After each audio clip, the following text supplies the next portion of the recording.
You have just downloaded Football Manager 2024, loaded it and went into your first save, only to find out that you don't know what to do next. Let's rewind and start over. You are thinking of purchasing Football Manager 2024, but before you even think that, consider the following. What team are you going to manage? What players are you going to buy? What tactic are you going to use? Is this squad the best it can be? What are the finances? Is your club broke? Is your board on your side? Are you still sane? Yes, some of these questions need answers. To get them, it's best to grab something to write on and plan your save properly. Even before deciding on the team you'll manage, you need to decide on the playing style and tactic you are going to use. These 2 points are going to bring more clarity on the team you'll choose to manage. Now, thank God, playing styles and tactics are abundant in the world of Football Manager. The downside is, there are too many. But for sure you have a favorite club in real life, a manager whose tactics you'd like to emulate in the game, a playing style that caught your attention so much you really want to create it in the game.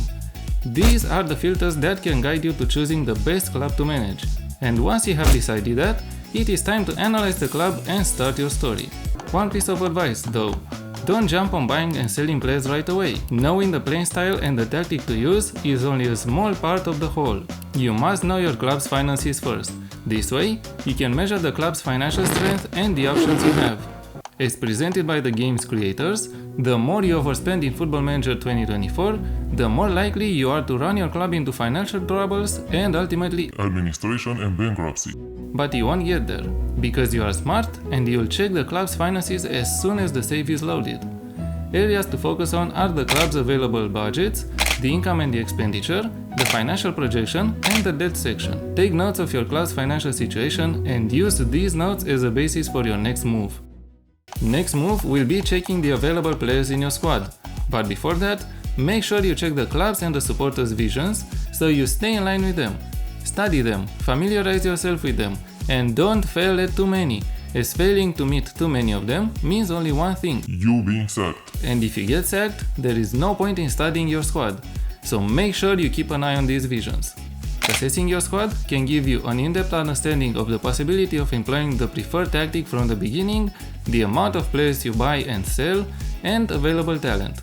You can also identify your team's strengths and weaknesses. To do so, go to the Tactic tab, add your preferred tactic exactly as you wish to use it, and start adding players to it.